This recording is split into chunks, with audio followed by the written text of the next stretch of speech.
बिस्मिल्लाहिर्रहमानिर्रहीम। अस्सलाम वालेकुम। जमाल अहमद ज़ैदी आपके साथ हूँ। फेसबुक और यूट्यूब पर आप मुझे देख रहे हैं। इमरान खान के नाम पर वोट लेने वाले, इमरान खान के नाम पर मेंबर कौमी असेंबली बनने वाले, इमरान खान को छोड़कर जा रहे हैं। इमरान खान के जो वोटर्स हैं उनके साथ बेवफाई करके अब जिसके नाम पर वोट लिया था उसके मुखालिफिन के साथ जाकर मिल रहे हैं। वसीम कादिर एन ए 121 लाहौर से मुंतखब हुए थे, पाकिस्तान तहरीक इंसाफ की हमायत याफ्ता थे। पाकिस्तान तहरीक इंसाफ के नाम पर, इमरान खान के नाम पर वोट लिया था। उन्होंने नून लीग में शमूलियत इख्तियार कर ली है। तो क्या इस बिना पर ये कहना दुरुस्त है कि इमरान खान के नाम पर वोट लेने वाले अब दूसरी जमातों की तरफ जा रहे हैं? वसीम कादिर साहब है कौन? कब से तहरीक इंसाफ में है? टिकट किस तरह से मिला? क्या जुल्म सितम उनके साथ हुआ? उस सब पर मैं आपके सामने जो मेरे पास इंफॉर्मेशन है वो रख रहा हूँ, ताकि अंदाजा हो सके या फिर इस नतीजे पर पहुंचा जा सके कि क्या वाकई इमरान खान के नाम पर वोट लेने वाले जो कि वाकई इमरान खान के वफादार हैं अब इमरान खान को छोड़ के जा रहे हैं। वसीम कादिर साहब जो है एन ए 121 लाहौर से जीते। बस शेख रोहेल असगर साहब को उन्होंने हराया जो कि नून लीग के उम्मीदवार थे। सबसे पहले पूरे पाकिस्तान में आरओ साहब ने वसीम कादिर साहब का जो रिजल्ट है उसको जारी किया। और अभी मैं देख रहा था ट्विटर पर ये खासकर चल रहा था कि गुज़िश्ता रात इनको अगवा कर लिया गया था, जो कि इनके फोकल पर्सन उनके मुताबिक घर उतारा गया और फिर उसके बाद नहीं मालूम था ये कहाँ पर है। और अब इन्होंने नून लीग ज्वाइन की। वसीम कादिर साहब जिस हल्के से हैं वहां पर तहरीक इंसाफ के पास बड़े मजबूत उम्मीदवार थे, मुसरत जमशेद अहमद चीमा।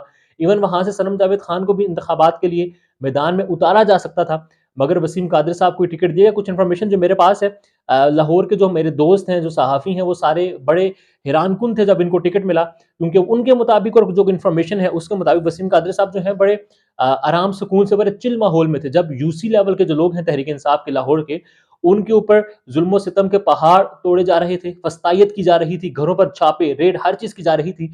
मगर जो लाहौर के मेरे दोस्त हैं वो ये बताते हैं, वसीम कादिर साहब जो कि जनरल सेक्रेटरी लाहौर के थे, उनके घर एक बार भी रेड नहीं की गई। वो आज़ादाना तौर पर घूमते रहे।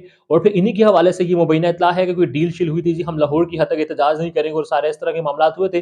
प्रेशर कोई नहीं था इन पर। इन्होंने सिर्फ इमरान खान के नाम पर वोट लिया, कोई खर्चा नहीं हुआ, सुकून से रहे।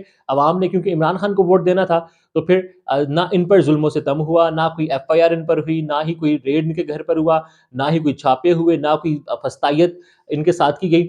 मगर सुकून से ये चिल रहे। टिकट इनको मिल गया। टिकट अब दिया किसने है? हमादर साहब, फरद हाफिज फरद साहब, मियां महमूद रशीद साहब गालिबन वो भी इस हल्के के हैं। और यहाँ मेरे पास एक और इन्फॉर्मेशन ये भी है कि जब अप्रैल में 17 जुलाई को जो इंतखाबात हुए थे, उसमें इनको टिकट देने की बात की जा रही थी कि पीपी जो है प्रोविंशियल असेंबली, वहां में इनको टिकट दिया जाए। मगर तब टिकट नहीं दिया गया था। पार्लिमानी बोर्ड के एक रुकन ने उस वक्त ये कहा था कि इनको टिकट नहीं देना। जिस हल्के के ये हैं वहां के लोगों को अच्छी तरह मालूम है कि ये तहरीक इंसाफ की और पार्टी की वफादार नहीं रहेंगे। तो फिर इस हल्के से टिकट इनको दिया गया क्यों? ये टिकट देने वालों की गलती है। वोट देने वालों ने इमरान खान के नाम पर आपने जिसको भी खड़ा किया, वोट दे दिया। लाहौर के लोग, इस हल्के के लोग नाराज थे कि यहाँ से टिकट जमशेद अहमद चीमा का बनता था। मुशर्रत जमशेद चीमा ये क्लेम कर चुकी हैं कि इमरान खान ने कहा था कि आपको टिकट मिलेगा, मगर इमरान खान की हिदायत के बरखिलाफ टिकट उनको नहीं दिया गया। यहाँ से सनम जावेद खान को मैदान में उतारा जा सकता था, मगर इन्हीं को क्यों मैदान में उतारा गया? और फिर जिन्होंने उतारा है, क्या अब वो इस चीज़ की जिम्मेदारी अपने ऊपर लेंगे कि भाई हमने तो इनको टिकट दे दिया। 2 मजबूत कैंडिडेट जो थे और इनकी निस्बत अवाम को मालूम था, अवाम कदर उनको लायल समझती थी। ज़ाहिर है नियतों की हाल तो अल्लाह की ज़ात जानती है, मगर फिर भी इनको टिकट दिया गया। और अब वसीम कादिर साहब जो हैं वो नून लीग को प्यारे हो चुके हैं, नून लीग ज्वाइन कर चुके हैं। मैं फिर बता दूं, वसीम कादिर साहब जो हैं आज़ाद घूम रहे थे इलेक्शन से पहले भी। जब यूसी लेवल के जो बंदे हैं लाहौर के, उनके घरों में छापे मारे जा रहे थे, पर्चे काटे जा रहे थे, जिंदगी तंग की जा रही थी। इनके ऊपर ना कोई रेड हुआ, ना किस तरह से इनको तंग किया गया। ये इजीली वहां पर मूव कर रहे थे। जो इन्होंने नई तंजीम बनाई थी वो भी ऐसी थी कि उसने पार्टी को लाहौर में डैमेज किया, मगर इसके बावजूद टिकट मिला। और अब फिर ये खबर चल रही है, आई डोंट नो कि ये दुरुस्त है या नहीं, कि इनको गुज़िश्ता रात अगवा किया गया और फिर इन्होंने आज नून लीग में शमूलियत इख्तियार कर ली। टिकट देने वालों की यहाँ पर गलती है, क्योंकि मजबूत उम्मीदवार मुसर्रत जमशेद अहमद चीमा, इवन सनम जावेद खान वहाँ पर मौजूद थे। इनको टिकट जो है मिलना चाहिए था। बहरहाल अब देखना ये है कि टिकट जो दे दिया सो दे दिया। बल्ले का निशान ले जाने का सबसे बड़ा नुकसान ये भी है कि पार्टी जो है पॉलिसी लागू नहीं करेगी। अब कह तो रहे हैं कि एफिडेविट हम लोगों ने साथ लगवाया है, उस पर मत देखेंगे पीटीआई का क्या रद्द-ए-अमल आता है।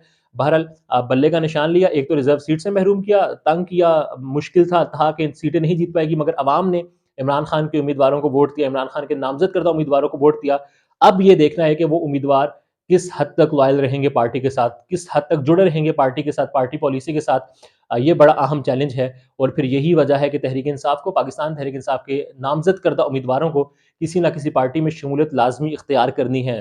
अब एमडब्ल्यूएम में जाने की क्या वजह है? पीटीआई में भी जा सकते हैं। इस सब पर मैं एक अगली वीडियो करूँगा जिसमें मैं बताऊँगा कि तहरीक-इंसाफ के आज़ाद उम्मीदवारों को एमडब्ल्यूएम में जाना, मजलिस वहदत मुस्लिमीन में, जमात इस्लामी में या फिर अपनी ही पार्टी में जाना, इन 3 ऑप्शंस में कौन-सा ऑप्शन है जो हो सकता है और इन 3 ऑप्शंस ही क्यों ज़रूरी हैं?